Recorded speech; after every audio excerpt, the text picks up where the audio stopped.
the concept of escape rooms was theatre and cinema special effects, that kind of thing, make people feel as though they're in a movie. We don't really class them as rooms, we call them worlds. We have two words, and it's total immersion. And so everybody knows within Escape This that every single decision that is made, every choice, every fork in the road, the question is, does this take us closer to total immersion? It sounds like fun too. You've got to gamify everything you do. You've got to make it fun because, that's what we're here for. Fun, fun, fun, fun, fun. You know, we used to have this saying when we were in high school, and we used to say it like that. It was very weird. But Bernie James embodies fun, and his business, Escape This, which classically you would think are escape rooms, but it's way more than that. The IP and the creativity they've developed in this business is incredible and worth listening to. The lessons are fantastic.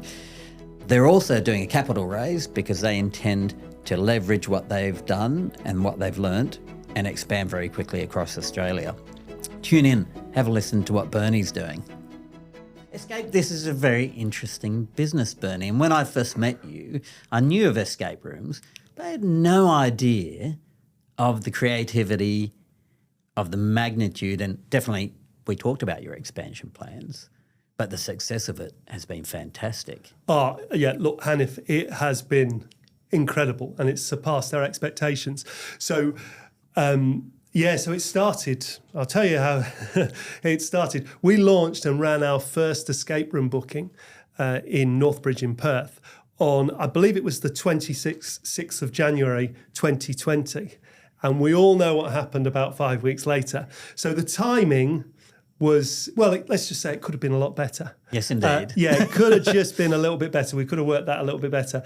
But what happened is that downtime was used to properly consolidate and work on exactly how we were going to do what we were hoping to do, which was smash together escape room. The concept of escape rooms was theatre and cinema special effects, that kind of thing, make people feel as though they're in a movie going through our... we don't really class them as rooms, we call them worlds, because that's what we want our people to feel, our guests to feel as they're going through. That's like a sci-fi movie. It's not an escape room, it's escape world. Yeah, exactly right. Without question. We put them in there and they've got a mission, they're going on an adventure, there's normally a protagonist and an antagonist in the room. The room talks and guides them through their adventure, and everything is in theme. And what we work towards is making sure that we never, ever break the fourth wall. So once people go through that door into one of the worlds we've created, there shouldn't be anything there that breaks that illusion. Everything that they're doing to try and progress through the world should be seamless. It should be part of the story, and everything in there. Ooh, a microphone. We have a funny microphone story that we're not allowed to tell on the podcast, but we might. Yeah, we'll see how we go. The extra at the end.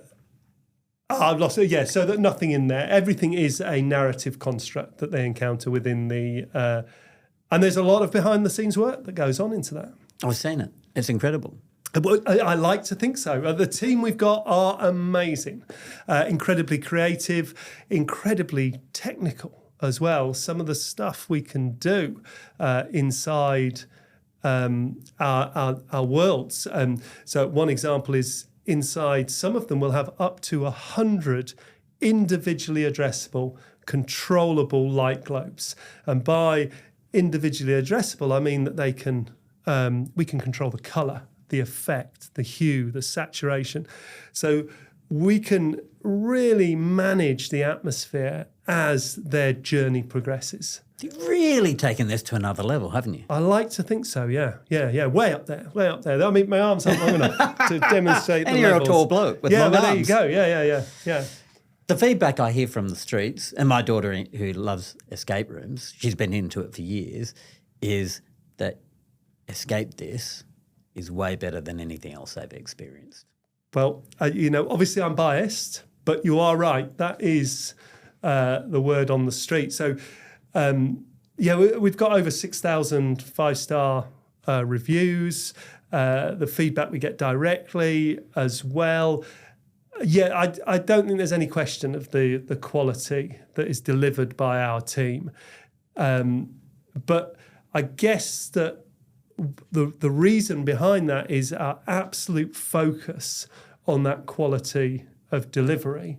And it drives everything. Our repeat business is phenomenal. So I can take any 10 bookings out of our booking system, and the group organizer of at least 4 and bordering on 5 will already have been through one of our rooms. And they're bringing back people who have both played our rooms already and also introducing new people that then become... Yeah, they want to share the experience. Exactly, right? exactly. Which is fantastic. Yeah, yeah. So I know you've started it off in Perth, but you're now national. Yes, indeed. Tell me about the reach. Oh, And tell me a little bit about the plan ahead, then I'm going to take us backward a bit. Okay, yeah, okay, great stuff. So we started in Northbridge in Perth with a single venue, and then we have, as the popularity of that increased and our interpretation of what an escape room actually should be became more and more popular and was proven, we expanded into across the tracks into the CBD, Perth CBD, on Hay Street Mall, and that will actually be one of the largest escape room centres in the Southern Hemisphere. When that's finished, it's on 11 different experiences at the moment. It'll have 15 different worlds to go into. No way. 15 different worlds, ranging from pirate ships, outback adventures, assassin's lairs, a submarine stuck at the bottom of the ocean, a wizard's castle. And when you're in those worlds, that's where you are for the next 60 minutes. And so we then always had aspirations for taking this nationally and possibly beyond. So we needed to make sure that this wasn't a Perth thing. Yes. It was just the demand was very highly localised. So we now have 2 centres in Sydney, one of them on Manly Beach and one of them right slap bang in the CBD in Sydney on George Street and between just on the corner of Haymarket and Chinatown. Yeah, it's flying. It is. The bookings are going through there. We launched it on Halloween last year, and to say that the appetite is exceeded over in Sydney than it is in Perth would be understating the situation. So now we've proven a number of things with that. We've proven that there is the appetite for what we're doing is people love it. It's not just my opinion. Well, they're voting with their wallet. Yeah, that's it. And their attendance, right? So it's real. Yeah, and so far 370,000 people have been through our doors. 370,000 people can't be wrong. We've proven it on the East Coast and the West Coast, so there definitely is, people want to do it. We've proven that we can construct the rooms, put them inside a shipping container. We build them in our factory here in Perth, ship them to the other side of the country, install them, and get the same level of quality as we get here in Perth.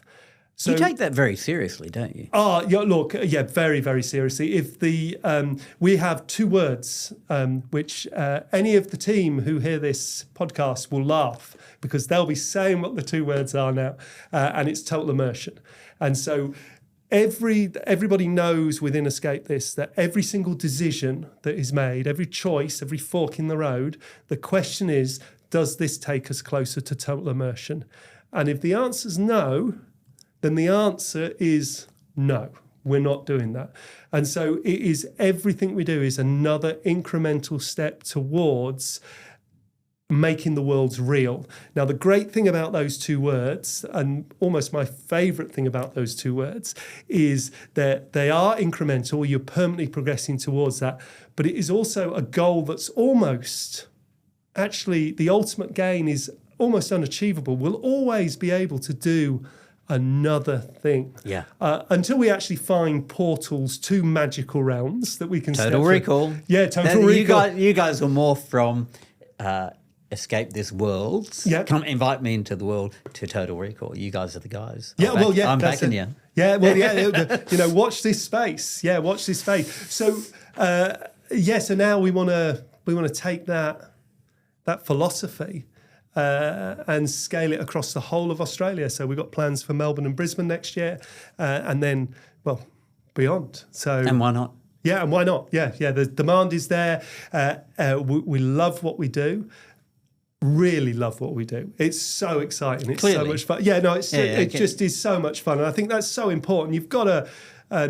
I've been in business in the leisure vertical for 27 or so years. This is where this is my space, my stomping ground. So you're clearly not new at this. No, not new. You didn't magically turn up at No, Perth. no, no. I'm going to start an escape room. No, yeah, definitely not brand new to any of this. But what I can say is this is the most fun I've had. And I've loved the whole journey. But right now, in Escape This, building these adventures and also seeing the commercial opportunity ahead is phenomenal. So I'm going to talk about that in a minute. Yeah. But what I want to learn from you is there's magic in what you're delivering now. Yeah. People love it. I've learned there's no magic in business. That the hard slog of business, somebody still needs to do the work. That's one of the things that I always say. You can have a great idea, but if somebody doesn't get in there and do the work, it's not going to fly. No, and when that's they right. do the work, it's not going to be smooth sailing and it's not linear. No. You're going to get bumps. It's, the ride to success is like this, isn't it? Oh, yeah, without question. And somehow by some contradiction of physics, often the bottom bits can seem much lower than is possible to travel to from that top bit. So we like to learn, and I like to try to bring some learning to the people who listen to the podcast. Tell us about some of the hard times, what they were like, how you navigated them, because my experience also, the reason I dig into this is in building a sustainably successful business, relying on people who've only had good times isn't great. No. It's the people who actually built the thing and built multiples of things and learnt hard lessons that I would back. Yeah. Because you go, well, you do actually know better. Well, you'd hope that you're learning some lessons as you go through that. Yeah. Sure. And the lessons, I talk about risk. So if I make an investment, risk is really important. How do I mitigate my risk? Well, part of risk mitigation is finding people with the experience through having made mistakes or gone through hard times, because they will protect my downside. They love the upside. We all love upside. Everyone can see it, right? But as an investor, I always look for what is the risk? I ask myself, what is the risk? How do I mitigate it? And the people are core to mitigating risk. So if I've got a good team who understand what bad looks like because they've lived there, I'm going, awesome. Yeah. I'll back them. So sorry for the long explanation, that's but that's why. Yeah. Oh, look, I couldn't agree more. I think though that it depends on your perception of risk as well, and what a hard time actually is, because it's there's in business there's incredibly difficult times, the low times. COVID was definitely one of those, especially when you're in the leisure vertical. Suddenly your stuff isn't allowed. The government has mandated you can't do that stuff. But one of the things that then you've got to flip is you've got to flip to the challenge of that. And it becomes, without wanting to come across as all cliched and unicorns and rainbows type of thing, it becomes the journey. And this is part of it. I think you also need to enjoy the fight. You need to enjoy that. Okay, this is just one big problem, and I need to unpick it. I'm going to solve this, and I'm going to fight my way through. I'm going to work out. And so, I think in business there is certainly. In any successful entrepreneurs that I know, there is the willingness to fight for your vision, to push that forward and to believe in it. And you've almost got to have a ridiculously unshakable self-belief that you will come through this and be there on the other side. I remember reading the great thing about the hard thing about hard things, and I'm pretty sure it's inside of there. and it is there's always a move, and so when times get hard, that's what I always just repeat to myself. I can't see the move, but there is always a move, and so you just look for your move. Yeah. And it does. I've lived through hard times, in lots of periods of my life, and you're right. And it's easy to see in retrospect, but when you're in the jungle, not always that easy, is it? Oh no, it's not. Yeah, and so another hard time was the GFC. If you're in the leisure vertical, obviously people are. Yeah, tell me about that. What happened? Yeah, so we were at that time we were much more involved in paintball back in the UK, and also the origins of our activity aggregation, placing bookings and experiences, and so obviously when all of that GFC stuff was happening, it's so far in my rearview mirror, I can't remember the details. I just know that was tough. That was a tough time because you're not going to spend your money on going paintballing when the choice is, do I spend the money on going paintballing or go-karting or skydiving, or do I pay the mortgage this month or feed my children? And so you have to make some really hard and tough choices. But I think as long as you're being transparent as you're making those tough choices and implementing them, then then you can just keep working through, and you've just got to hang on. So what was it like in your business during the GFC? What did it look like? What did it feel like? Massive drops in revenue. Not as bad. To be honest with you, I remember saying to somebody that with reference to compared to COVID, the GFC was a walk in the park because COVID was to zero. Overnight. Well, let's talk about COVID then, because that's tough. And you're right. In the GFC, people had choice. At least, even if you had a little bit of money, if you chose to, you could go and do skydiving or something. So you might get something through. But COVID was a nah. Yeah, that's it. So I think that ultimately, back then the GFC would have been 25-30% gone, which is big, but COVID was 99 to 100% gone overnight, and so how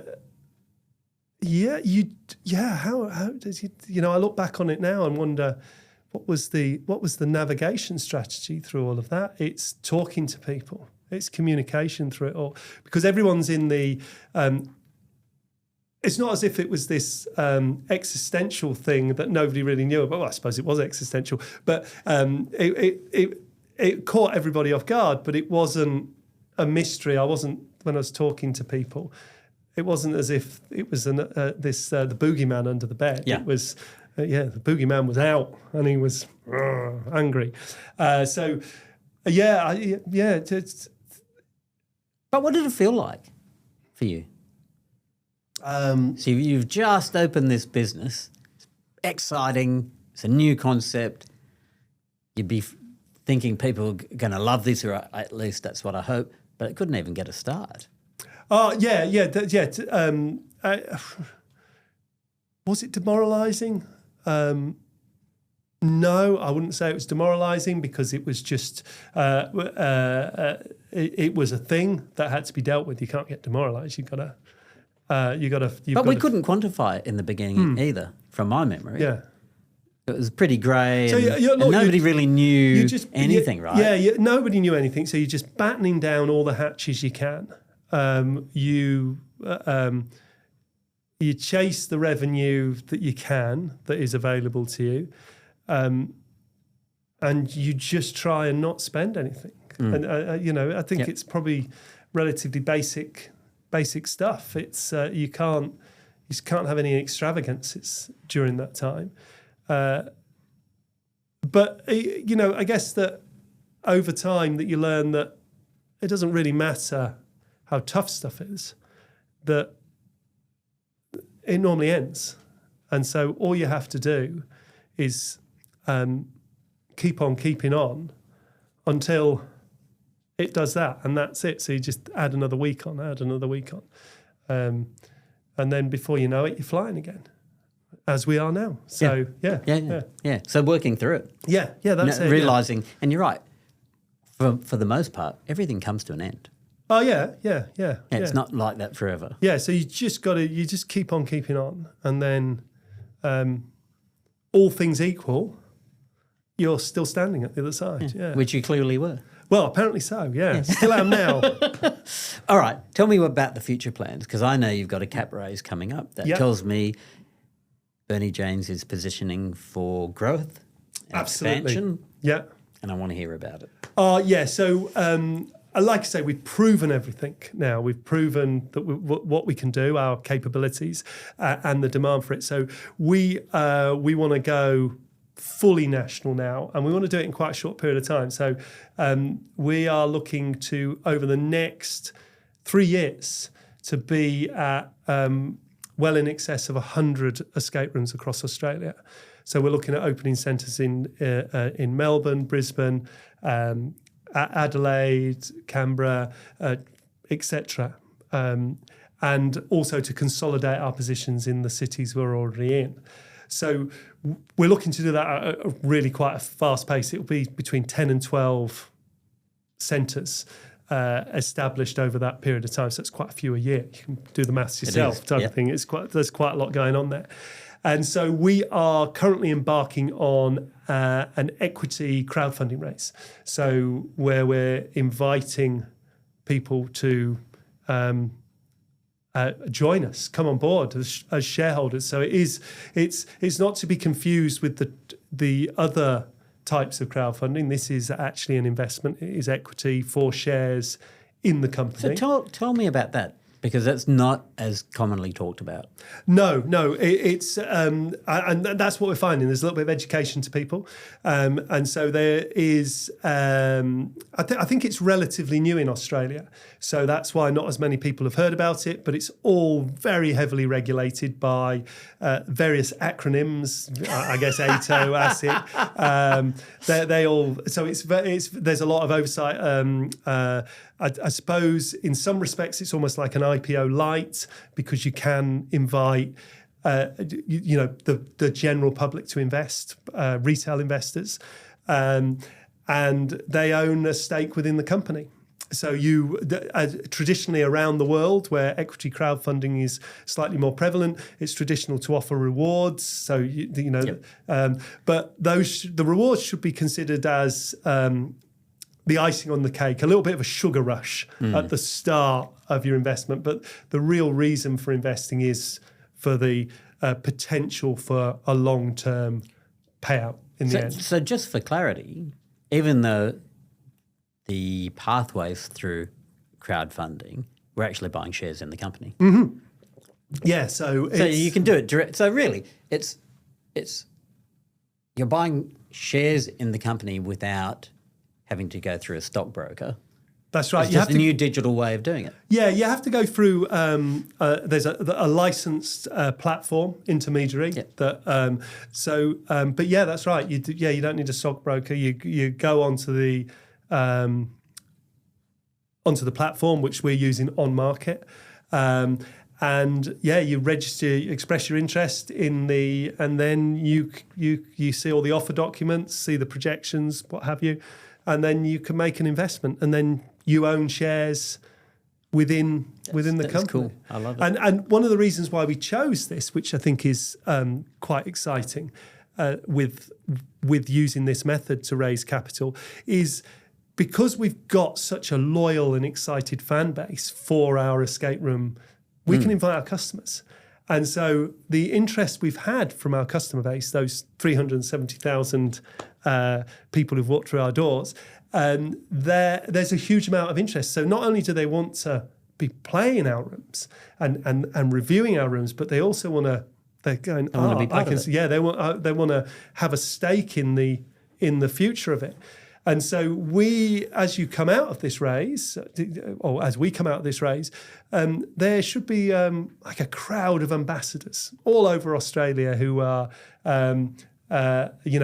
invested in our success. Yeah, literally. Yeah, quite Yeah, literally. And if we achieve everything that we are looking to achieve, which there's no reason why not, I feel like we're on the soccer pitch, there's an open goal, and the other team haven't arrived yet. It is all we have to do is just keep kicking that ball into the goal mouth and happy days. So we're the biggest player in the escape room space, and we're so sophisticated in our offering that we should be able to, in those 3 years, get so much momentum and coverage going on that, you know, there's some quite exciting exit possibilities at the end of that. So return on investments, who knows? But, you know, it's really exciting. And yeah, the interest we're getting is phenomenal. Yeah, I'm not surprised. Yeah. So when does that actually open? Opens, so as we sit here today, it's opening next week. So I think it's Tuesday, the 26th of August, if that's... And how does that mechanism work, Bernie? So it opens on the 26th of August. I'd imagine there's some sort of investment limit. So, or is there? It opens on it opens for people who've already registered their interest on Tuesday the 26th. Okay, so to be in the game itself, you've got to register interest first. Register interest, and then then there's a private period for the people who've registered their interest before it gets opened out much further. And then once it's subscribed to or oversubscribed, that's it. It's done. You've missed out. But there's a cap on it because it's regulated.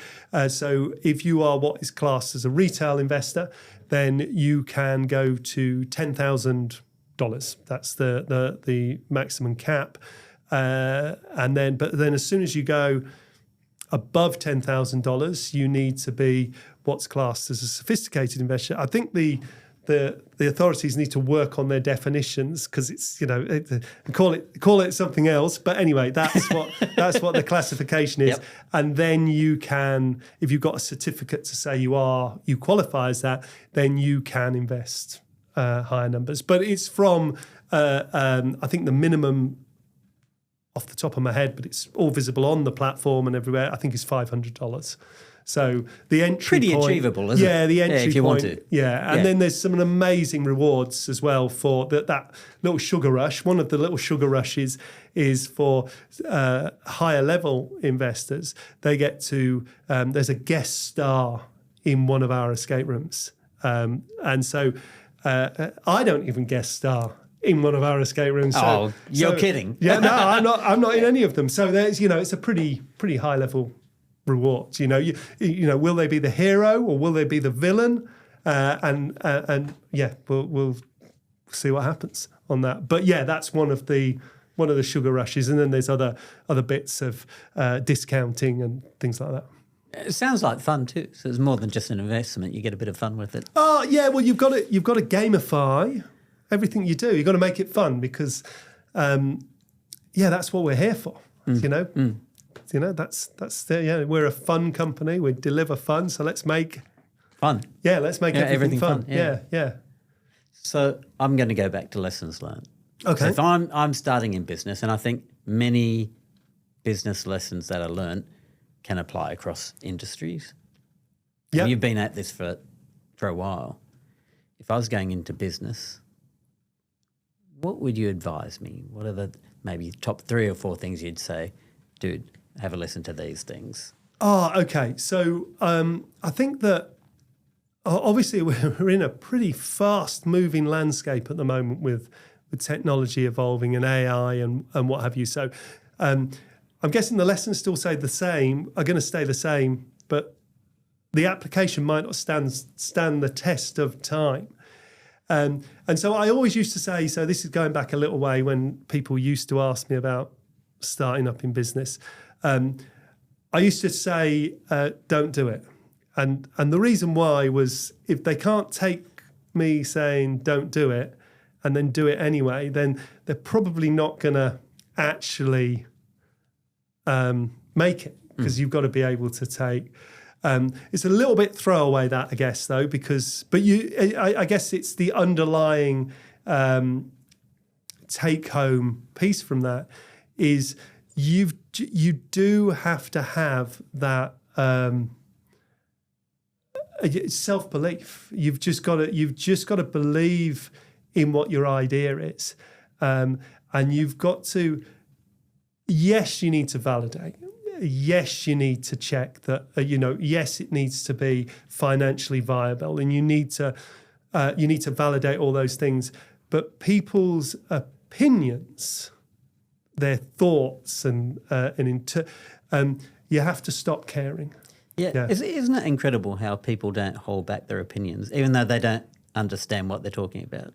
Look, always. In fact, it's more often the people who don't understand who are going to offer their opinions, I think. But yeah, I think that's the most important thing is you need to stop. If you already do, really caring so much or taking it on board people's opinions. And the caveat to that is you still need to validate. You still need to. It still needs to be viable. But those aren't opinions. That's a gathering of facts. And that's data, isn't it? Yeah, that's it. Data. Those bits are. But people's own tastes, and they're not so important. And so, with that in mind, it goes into that you have to. I think to really be successful, you have to believe in your product, your concept. You don't just believe that this is dollars. It's a dollar sign thing because there's nothing sexy about a spreadsheet. None that I've ever seen anyway. The numbers can only excite so far or interest so far. What you've got to do, and you've got to be genuinely excited about what it is that your business is delivering. And if you are genuinely excited and interested and believe in your product or service, then those tough times are much easier because you've got something that you believe in and you are going to chase and fight for because you're excited about it, you believe in it. And so I think those are the most important two. And then the other one is that thing that I can't take credit for. There is always a move. Yeah. There is always a move. And for some reason, the author is, and I'm trying to, is escaping me at the moment. Anyway. But anyway, there you go. That would be the other one. That would be number 3, is there is always a move. I love there always a move. And it did make me remember through the hard times, you do need the belief because people will come and kick you harder. Yeah. I told you so. Yeah, that's Bernie, right. Why don't you just go and get a job? I told you this would happen. Yeah, you've got to not hear that stuff. Yeah. Oh, and one other one. So there's 4. Yeah, there's 4. Sorry, I was just thinking. Value plus Bernie James. And I just love this one. And it's something that I'd probably say to myself as much as there's always a move, is you already have your no. So your start point is always the answer is no. Because if you haven't asked the question, the answer is no. And so you've already got a no. So what on earth have you got to lose by just asking that question? Just because they've already said no to you. They might not have vocalized it, but it's an emphatic no until you ask the question. So if they say no again, then you've lost absolutely nothing. But they might say yes. And so that applies in, trying to get, negotiations, alliances, strategic ones, deals, partnerships. Just ask. So the no is interesting. I'm going to explore that for a minute because I find it fascinating. What I've learned over years and years and years is people can say no And there's a bunch of things you can do to interrogate that a bit more. Oh, yeah. Because no, it's almost natural. No, Bernie. Yeah. But, okay, Bernie, what would I have to do? What would it look like to turn that into a yes? Yeah. And all they're going to say to you at that point is no again. So you've still lost nothing. Yeah. And you're wide open to ask another question. And because there is no down, there is no, they can't downgrade their no. It's still no, isn't it? Yeah, it's still no. And so just ask a question or another question to see if you can upgrade it. See if you can upgrade that no. Yeah. So you're turning no into fun. Yeah, well, yeah. Just see. Try and get that into a maybe, and then go again. And there might be a yes somewhere at the end of that. Well, there's a whole variety, isn't it? Well, you've said no to me 3 times, Bernie. Fair enough. Who do you think would say yes to this? Yeah. There you go. Find your yes. It's somewhere. Yeah. So that's the pathway, isn't and it? there's always a move. So there you go. There's the move. In fact, I'd like to reverse my 4 most important lessons. Those are the 2 most important things. Those 2 phrases, I think. Those are definitely the ones I refer to in my head because I sort of apply everywhere. Yeah. Whenever you're going through stuff. And I think even if you're always going through something. It doesn't have to be drastic, does it? No. And it doesn't have to be bad. There's always a little problem to solve. Yeah. But I think asking is magic. Yeah. And some people, you witness it a lot of the time, and they go through, they run the scenario in their head, and they say, "What if I ask for such and such?" They'll just say no, and so they discount that question, and because they've never asked the question, they can't find out where that question might actually lead them, because it could lead somewhere, or you already had your no, so you've lost nothing. There's not a dead end. It's not an anything. It's just, you've validated something. You've, pat yourself on the back. Look at that insight. You knew it was a no. Well done. But hey, you know what this is? It's a real live escape this adventure. Yeah, well, but in real life. Well, we're taking it out of the room and we're just playing it out in real life. Well, look, I think in a lot of respects, business is so comparable to gameplay.